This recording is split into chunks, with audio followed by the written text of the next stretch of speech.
Doctor صاحب، خرید و فروخت کے معاملات میں بہت سارے سوالات ہوتے ہیں۔ ایک سوال یہ پوچھا گیا ہے کہ کیا کسی ایسے شخص سے گاڑی خریدی جا سکتی ہے جس نے خود بینک سے خریدی ہوئی ہے اور وہ قسطیں دے رہا ہے، اس کے معاملات بینک کے ساتھ ہیں، لیکن یہ خریدنے والا اگر اس آدمی سے گاڑی خریدنا چاہے اور اس میں وہ یہ شرط نہ لگائے کہ اگر قسط لیٹ ہوئی تو اس میں جرمانہ ہوگا یا اس طرح کی کوئی چیز، لیکن قسطوں پہ آگے یعنی دوسرا شخص خریدنا چاہے تو اس سے خرید سکتا ہے یا نہیں سے خرید سکتا؟ الحمدللہ والصلاة والسلام علی رسول اللہ، اما بعد۔ بینکوں سے کوئی گاڑی خریدنا علماء کرام اس سے منع کرتے ہیں، کیونکہ عام طور پہ بینک سودی ہیں اور سودی بینکوں کے ساتھ اس قسم کی ڈیلنگ سے، اس قسم کے معاملے سے دور رہنا چاہیے۔ دوسرے نمبر پہ عام طور پہ بینک گاڑی کے مالک نہیں ہوتے، وہ آپ سے گاڑی کا معاہدہ کرتے ہیں، بیع کرتے ہیں، اس کے بعد وہ شو روم سے گاڑی خریدتے ہیں اور پھر آپ کے حوالے کر دیتے ہیں۔ یعنی کہ جب وہ گاڑی کی بیع آپ سے کرتے ہیں، معاہدہ کرتے ہیں، تب وہ گاڑی کے مالک نہیں ہوتے۔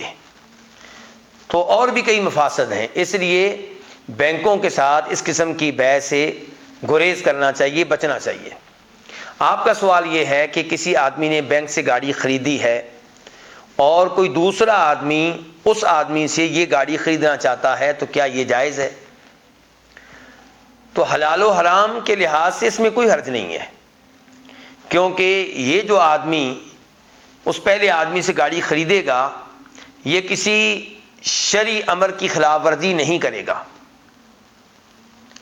لیکن یہاں پہ ایک اور پہلو بھی ہے، ایک اور جانب بھی ہے جس کی طرف ہم نے دیکھنا ہے، وہ ہے نیکی کا حکم دینا، برائی سے روکنا۔ یہ آدمی جس نے بینک سے گاڑی خریدی ہے، میرا فرض بنتا ہے کہ میں اسے سمجھاؤں، اسے بتاؤں کہ تو نے غلط حرکت کی ہے، تو نے خلاف شریعت امر کا ارتکاب کیا ہے۔